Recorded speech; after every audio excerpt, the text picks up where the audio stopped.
Kata dia absen dulu, Pak Haji. Ngapa emang? Ramadan ora. Lah udah kagak Ramadan, mengambil sholat mah Ramadan. Nah sekarang mau kemana nih? Lah biasa, gaplek, mancing, burung. Dan ntar waktunya sholat lah, bodoh amatan mancing, gue lagi neger, tanggung banget ini udah strike ball.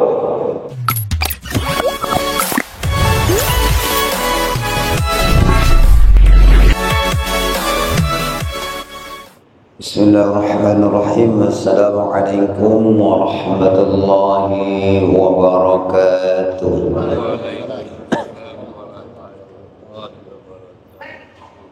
Alhamdulillah rabbil alamin. Wal 'aqibatu lil muttaqin wa la 'udwana illa 'alal zalimin. Asyhadu an la ilaha illallah wahdahu la syarika lah, al-malikul haqqul mubin. Asyhadu anna sayyidana wa nabiyyana Muhammadan 'abduhu wa rasuluhu shadiqul wa'dil amin. Allahumma salli wa sallim wa barik wa 'azim ala sayyidina Muhammadin sayyidul awwalin wal akhirin wa ala alihi wa sahbihi ajma'in. Qalu subhanaka la ilma lana illa ma 'allamtana innaka antal alimul hakim. Qala Allah ta'ala fi kitabihil karim wa la takunu kal ladzina ghadhat wazlaha min ba'di quwwatin ankatha. وقال النبي صلى الله عليه وسلم من أحب أن يبسط في رزقه وينسى له في أثره فليصل رحمه. صدق الله العظيم. وبعد. Yang kami hormati, yang kami muliakan segala para masyayikh, para asatidzah, para hujat, terkhusus yang kami muliakan DKM kita Al-Muqarram Al-Ustaz Haji Sudirman Fakih Mundu.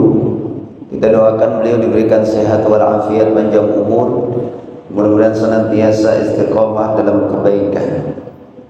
Yang kami hormati, yang kami muliakan Bapak Haji Kasmanto selaku pembuka acara ini, kita doakan mudah-mudahan beliau dan keluarga diberikan sehat walafiat, panjang umur, serta bapak-bapak, ibu-ibu semuanya, Dewan Asatidzah, seluruh daripada pengurus DKM Masjid Besar Nurul Amin, yang mudah-mudahan kita semua duduk ini mendapatkan ridha daripada Allah Subhanahu wa taala. Amin ya rabbal alamin. Alhamdulillah, Bapak Ibu yang dirahmati Allah. Ini suara rada-rada serak dikit. Nah tadi pulang jam 1:30. Pulang 1:30. Semalam juga ada acara sampai jam 10 di musola. Ada acara pembukaan pengajian pertama di musola Bapak Haji Sunaryo, sekaligus juga ada potong rambut. Habis itu ada halal bihalal 10:30 selang nangka sampai ke 1:30. Jadi alhamdulillah kemarin dari Al Hasanah, kemudian Nurul Hidayah, kemudian dari Selang Nangka, Pondok Gede. Jadi alhamdulillah sekarang tadi rada-rada telat. Tadi ngeluarin motor dulu, kemudian tahu-tahu udah dapat 1 rakaat. Jadi tidurnya baru dikit. Sampai amplop yang kemarin belum sempat kebuka. Yang dibuka. Alhamdulillah sampai di sini tadi sudah, alhamdulillah, mudah-mudahan mendapatkan keberkahan dari Allah Subhanahu wa taala. Bapak Ibu yang dirahmati Allah Subhanahu wa taala, tidak terasa ini kesempatan subuh hari ini kita bertepatan kepada 26 ya. 26 Syawal. Berarti kalau dihitung mundur Bapak Ibu sekalian, kita ini ditinggal Ramadan udah 26 hari. Udah mau sebulan Ramadan sudah meninggalkan diri kita, tetapi amal Ramadan tentunya jangan sampai kita tinggalin gitu. Jadi dalam setelah Ramadan ini Bapak Ibu yang dirahmati Allah, yang pertama adalah muhasabah, yang kedua mujahadah, yang ketiga muqarrabah. Bahwa orang setelah Ramadan ini kudu ada muhasabah. Apa itu? Yaitu menghitung diri, menghisab diri, introspeksi diri, bahwa apa yang kita lakukan di Ramadan jangan sampai hilang setelah Ramadan. Biasa kita puasa di Ramadan, walaupun secara hukumnya puasa Ramadan mah kudu wajib fardu siang harinya. Kita pikir-pikir kira-kira habis Ramadan kan puasa wajib ora ada lagi, kecuali qada yang kemarin belum selesai ataupun ada halangan syar'i. Tapi kan ada puasa sunnah. Mau pilih puasa Syawal, kata baginda Nabi, siapa yang puasa di bulan suci Ramadan yatba'u syiddan min Syawal, yaitu diikuti dengan 6 hari bulan Syawal, karena qasiyamid dahri, maka hitungannya seperti puasa setahun penuh. Alhamdulillah. Jadi apa yang dilakukan di Ramadan sebagai tarbiyah, pendidikan kita sebagai manusia untuk lebih baik lagi jadi orang yang takwa, maka setelah Ramadan kita hitung-hitung nih.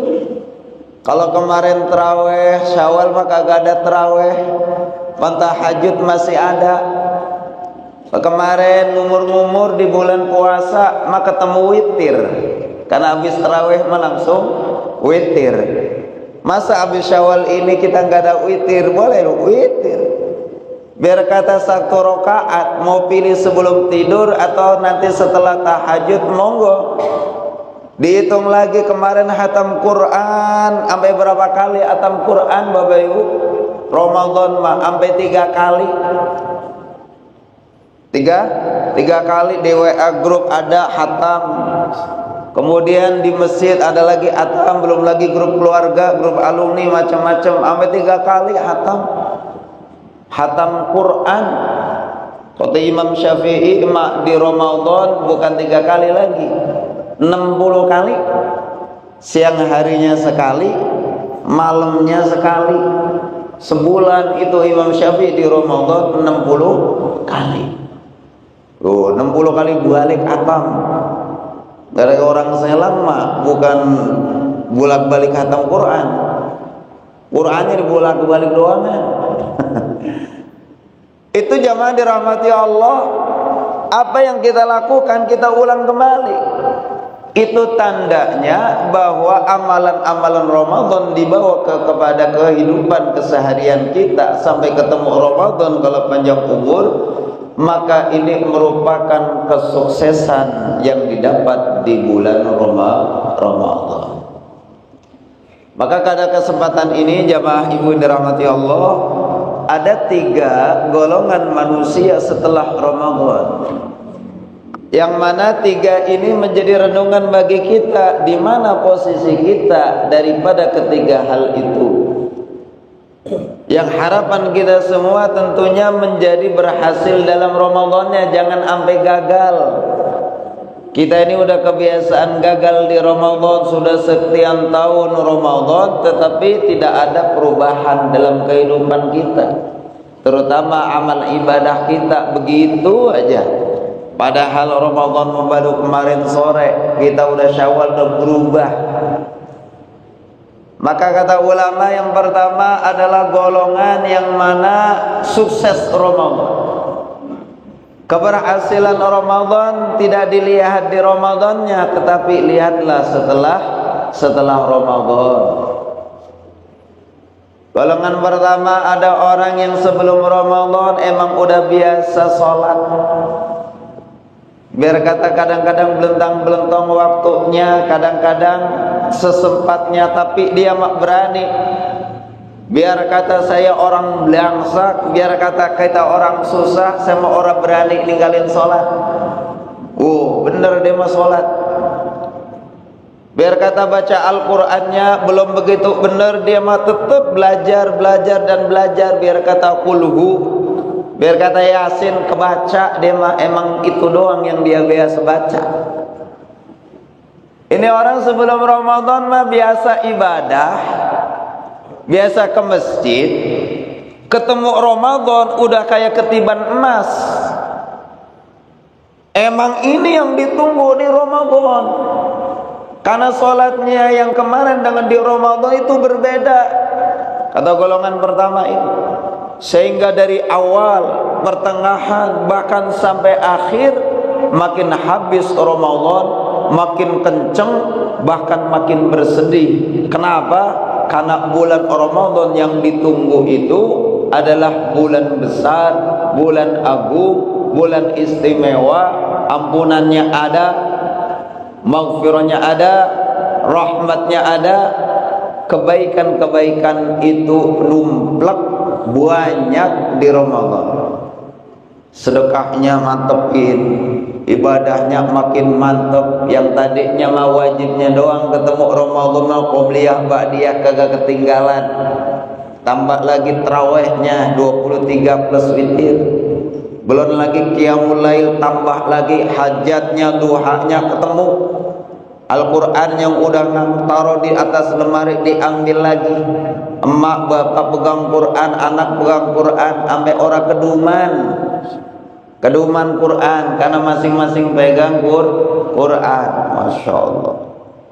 Nyampe itu luar biasa, siang harinya dia puasa, malamnya dia qiyam, kebaikan luar biasa, ditarbiyah luar biasa.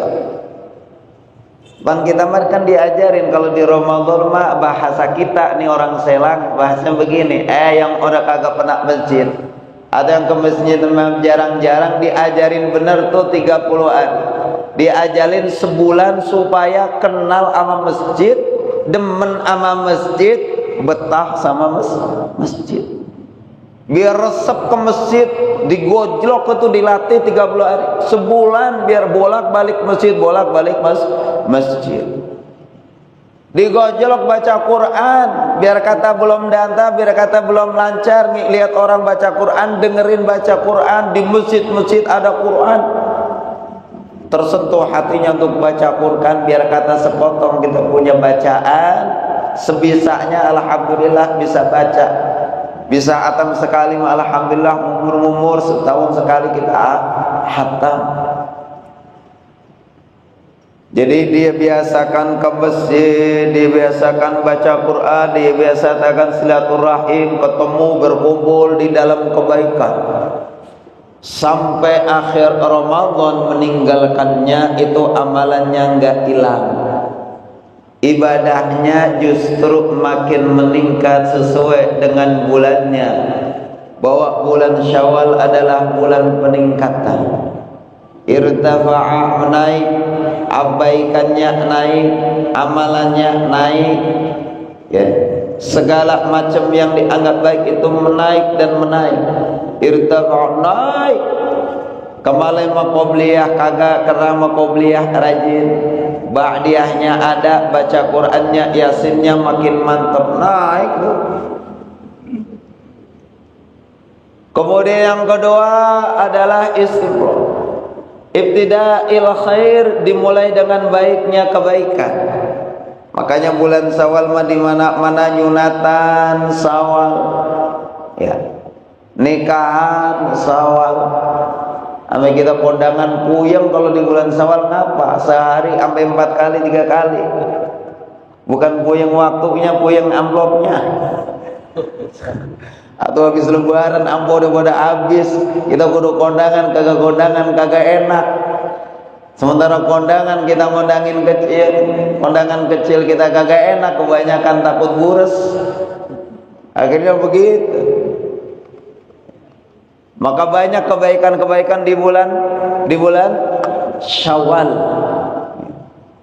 Karena untuk penakitkan. Yang ketiga adalah istimrar, istiqamah dalam kebaikan. Maka yang berhasil di bulan suci Ramadan adalah bagaimana dia di setelah Ramadan. Karena daripada perintahnya Allah Subhanahu wa taala, intisari daripada tarbiyah Ramadan, kewajiban Ramadan puasa adalah supaya menjadi orang yang bertakwa. Nah, takwa itulah dibawa sampai setelah Ramadan, bahkan seterusnya kalau panjang umur sampai Ramadan. Dan sampai kapan? Sampai hatta ya'tiyakal yaqin, sampai manusia itu menjumpai ajalnya. Jadi yang pertama yang berhasil. Jadi posisi kita di mana kita bisa lihat kalau ada peningkatan, ada kebaikan yang bertambah dari sholatnya, dari Qur'annya, dari silaturahimnya, kebaikan kita. Mudah-mudahan kita termasuk orang yang diterima sholatnya, ibadahnya di bulan Ramadan. Jadi orang yang muttaqin, orang yang takwa. Amin ya rabbal alamin. Orang yang takwa kan enak. Ya, Allah firmankan bahwa orang yang takwa itu gampang, mau hidup di mana kayak jadi. Kalau dalam satu golongan takwa, maka Allah akan turunkan kebaikan, keberkahan dari langit, keluarkan dari bumi. Kalau kita orang yang takwa punya permasalahan, maka Allah bahkan kelarin, beresin tuh urusan. Soal rezeki, soal kehidupan, diberikan jalan tuh orang yang takwa. Di dunia diberikan kemudahan, di dunia diberikan kelapangan, di akhirat udah disediain surga. Keberuntungannya gak bakal pindah tuh orang yang takwa. Innalil muttaqina mafaza. Beruntung tuh orang yang takwa. Maka takwa ini membuat bekal, dan intisari ibadah kita adalah takwa, dan itu yang bakalan kita bawa mati. Wa tazawwadu fa inna khairaz zadit taqwa. Cirinya adalah merasa didengar, merasa dilihat, merasa diperhatikan sama Allah. Kita kan kalau ngerasa gak diperhatiin sama orang, kita kesel. Gue lewat banyak negor, gue udah senyum lu manyun, kan begitu. Baper banget kita kalau sama orang. Tapi mohon maaf, kadang-kadang kita sama Allah tuh kayaknya Allah tuh tidur, kayaknya Allah tuh nggak lihat. Padahal wallahu khabirum bima ta'malun. Allah tuh lihat apa saja yang kita laksanakan. Mau di mana, mau ngumpet kayak apa, Allah memperhatikan kita, menyaksikan kita. Maka malu kalau di hadapan Allah kita ini maksiat, karena Allah melihat, menyaksikan kemaksiatan kita. Na'udzubillah min dzalik. Yang kedua, Bapak Ibu yang dirahmati Allah Subhanahu wa taala, golongan yang kedua adalah golongan yang mana sebelum didatangnya bulan suci Ramadan itu tidak kenal masjid, tidak kenal Quran, kagak doyan ibadah. Biasa-biasa aja. Orang lihat ngaji dulu, biasa ngaji, dulu biasa dulu dari kecil ngaji, memang gitu. Lihat orang sholat, dari dulu kan dari sholat. Orang yang model begini ketemu Ramadan, ujuk-ujuk, tiba-tiba tuh orang jadi rajin banget itu. Padahal tadinya mah orang boro-boro ke masjid, boro-boro ngaji, ketemu Ramadan, sarung dipakai, kokok dipakai, peci dipakai, biar kata dia beli di Gramapuri 15.000, beli dia. Apa kata dia? Ramadan ini jangan gak pelayan baik, udah kita Ramadan nyampe ke masjid, dia baca Quran, biar kata kulhu, baca terawihnya, ibadahnya jalan Ramadan. Dia bilang nih kesempatan nih Ramadan. Tetapi jamaah dirahmati Allah Subhanahu wa taala, dia ketemu Ramadan salat, ketemu Ramadan ibadah, Ramadannya pergi, salatnya ikut pergi. Kata dia absen dulu, Pak Haji. Ngapa emang Ramadan ora? Lah udah kagak Ramadan, ngapain salat mah Ramadan. Nah sekarang mau kemana nih? Lah biasa, gaplek-gaplek, mancing-mancing, burung-burung. Dan ntar waktunya sholat lah, bodoh amatan mancing, gue lagi neger, tanggung banget ini, udah strike pun. Udah kagak lagi sholat, udah lagi kagak ibadah kepada Allah. Kata dia bilang ibadah mah Ramadan doang. Ini yang namanya golongan yang kedua, ini resepnya, rajinnya cuma di Ramadan doang. Kata para alim ulama, ngeri li bi'sal qaum wa hum ya'rifuna Allah illa fi Ramadan. Seburuk-buruknya, sejelek-jeleknya golongan itu kaum adalah orang yang kenalnya kepada Allah illa fi Ramadan, kecuali Ramadan doang. Kata malaikat, alhamdulillah, ini orang udah nyungsep kemana tahu Ramadan datang dia masih ingat. Kata ubin masjid pandai ngomong, alhamdulillah gue kecium juga sama dia. Kata pintu masjid, alhamdulillah gue digeser juga sama dia.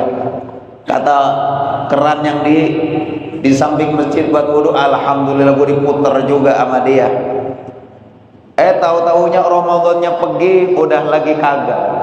Udah kagak nyampe lagi ke masjid. Katanya, pre, ngapain emang lu kagak sholat? Lalu Ramadan udah kagak, gue dulu kagak lagi puasa, sudah kagak lagi ibadah kepada Allah. Seburuk-buruknya tuh manusia ada ibadahnya di Ramadan doang. Ramadannya pergi, sholatnya pergi, ibadahnya ikut merah pergi. Maka disinggung para ulama, kun rabbaniyan wa la takun ramadaniyan. Jadilah hamba Allah, karena Allah yang disembah di Ramadan sama yang Syawal itu sama. Allahnya Ramadan, Allahnya Syawal, Allahnya di Dzulqa'dah itu sama. Maka sembahlah Allah, kun rabbaniyan, sembahlah Allah. Kagak ada perubahannya gitu. Wala takun ramadhaniyan, jangan jadi hamba Ramadan yang sholatnya ketika Ramadan, baca Quran ketika Ramadan, silaturahmi ketika Ramadan, ke masjid ketika Ramadan, giliran Ramadan pergi, itu pergi semua ibadahnya. Na'udzubillah min dzalik. Maka Allah Subhanahu wa taala singgung nih buat kita, jangan sampai jadi golongan yang kedua ini. Wala takunu kalladzina ghadat qazlaha min ba'di quwwatin ankatha.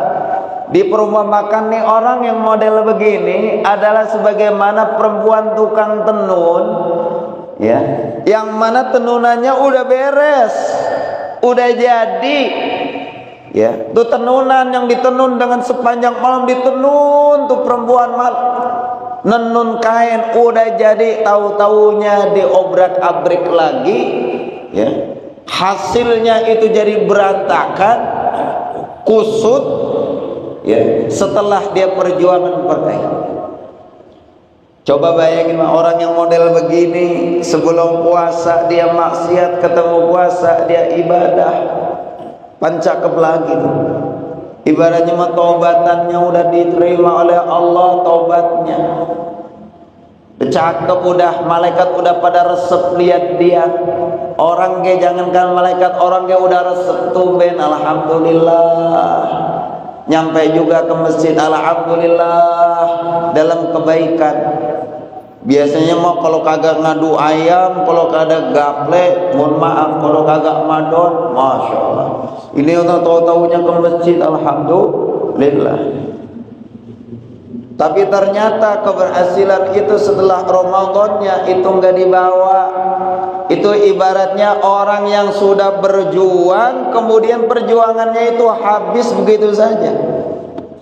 Ibaratnya catatan udah putih bersih, dia coret-coret catatan hitam lagi.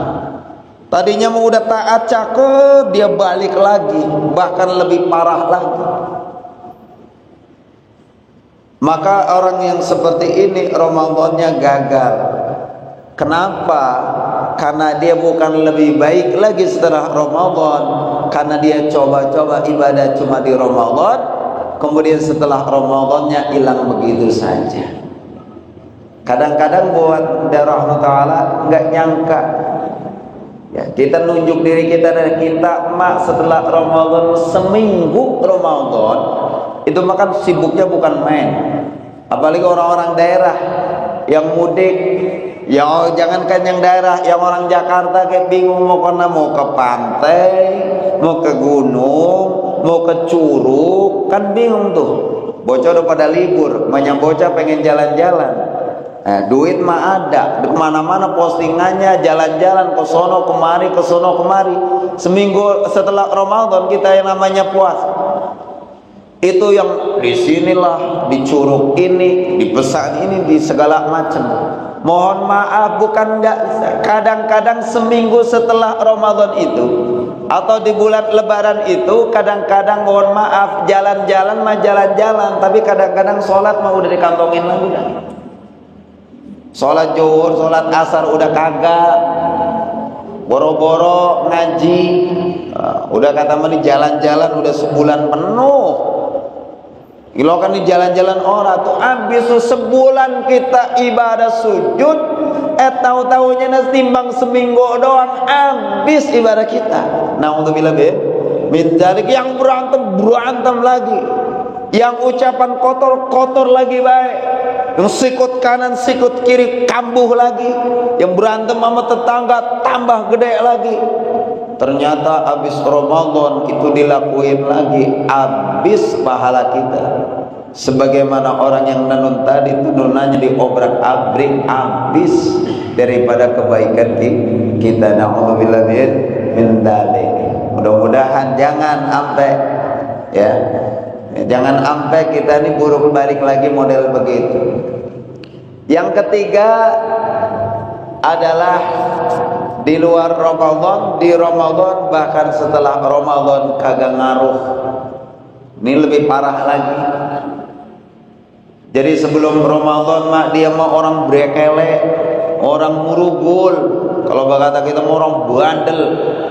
Orang kenal masjid, orang kenal kiai, orang doyan ibadah. Ketemu Ramadan kagak ngaruh. Orang pakai sarung pergi ke masjid, bodoh toing lima ke masjid geserah. Dia baca Quran bodoh amatan, kagak ngaruh katanya. Sampai habis Ramadan ge kagak ngaruh. Ini orang model begini jamaah dirahmati Allah Bapak Ibu sekalian. Ini Allah firmankan dalam Al-Quran, orang yang cuma mikirin perut, cuma mikirin apa yang di bawah perut, kesehariannya cuma pikir makan, usaha cari makan, bahkan sekarang makan di mana, sekarang makan apa, besok makan siapa. Kan begitu, kagak ada istilahnya sholat ibadah dalam kehidupannya. Tidak ada silaman rohani yang menyejukkan hatinya untuk taubat dan nasuha, kagak ada. Ada Allah nih model begini udah diingetin kagak mau, udah dicontohin kagak ngikutin, udah diperingatkan dia malah balik arah. Malah Allah ulaika kal an'am, mereka tuh model manusia begini. Mohon maaf kata Allah yang firmankan ulaika kal an'am, ini model begini seperti binatang ternak. Balhum adall, bahkan lebih buruk daripada itu, lebih sesat daripada binatang. Kalau orang Sunda makan bilangnya orang model begini itu hardolin, ngedahar, modal, ulin. Lah bayangin kita sudah numpang di buminya Allah, sholat tara, zakat tara, ibadah kagak. Sementara pengen sehat, pengen rezekinya ngocor, pengen baik kehidupannya, tapi melupakan yang maha baik, melupakan yang memberikan rezeki, melupakan yang menciptakan dunia ini, yaitu Allah. Itu modelnya apa? Bahkan Sayyidina Ali mengatakan orang yang mikirnya perut doang, bagaimana perutnya isi dan apa yang ada di bawah perut, itu derajatnya tuh manusia sama apa yang dikeluarkan dari perut. Apa tuh? Tokai. Orang mikir perut doang, bagaimana kenyang nih, bodoh amatan orang. Biar gua dapet nih jabatan, bodoh amatan orang. Yang penting gua jadi, yang penting gua kenyang, yang penting gua sukses. Orang lain sebodoh teing. Maka orang yang cuma mikir diri, perut biar kenyang, dan apa lagi hawa nafsunya yang dibawanya itu, nasibnya keluarnya sebagaimana apa yang dikeluarkan dari perutnya, sesuatu yang hina. Mohon maaf ya, kalau keluarnya dari perut itu mau siapapun kagak ada yang mau.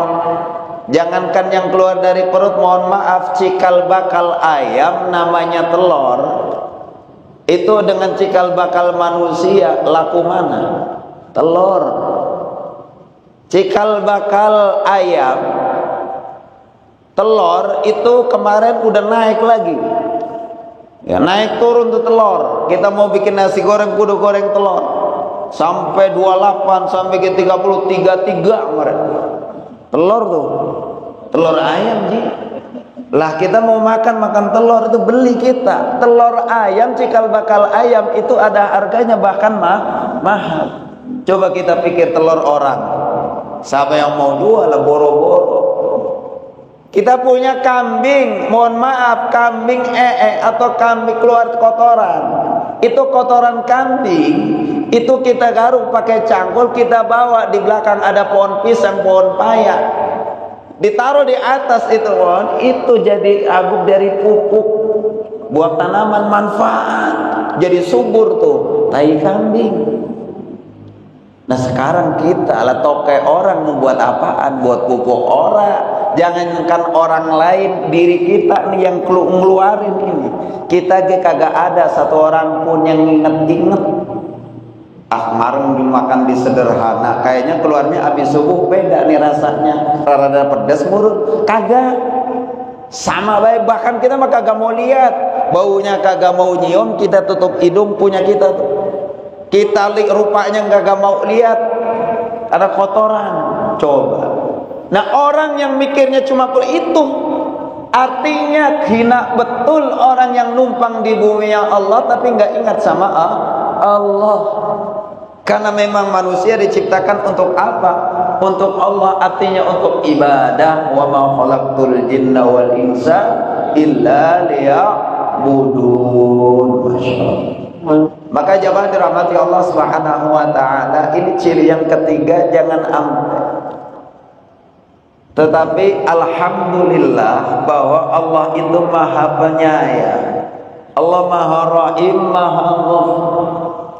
Bahwa seburuk apapun diri kita dalam menyikapi kehidupan, hablum minallahnya, hablum minan nasnya, selama malam yughargir, belum pindah tenggorokan sampai kerongkongan kita ini nyawa, masih bisa napas kita, kesempatan besar Allah tunggu 24 jam untuk taubatan nasuh.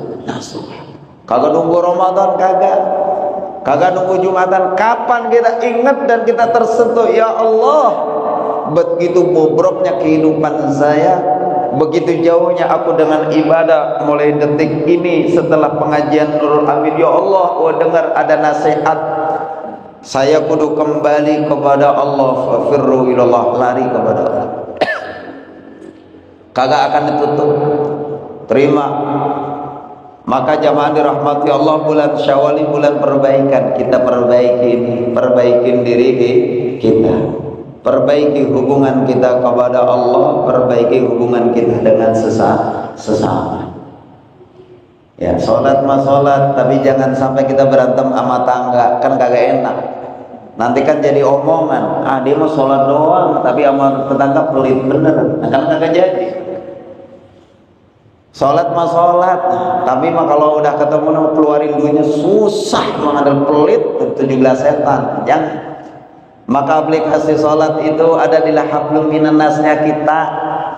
Kalau kita merasa saya udah sholat, saya udah dalam kebaikan, atau tularkan kebaikan itu dalam keseharian kita. Senyum itu ibadah, atau ketemu orang senyum, tapi syaratnya senyum kalau ketemu orang. Kalau kagak ada orang malah jangan cengir, lah. Udah lama tuh orang yang jangan senyum. Ya.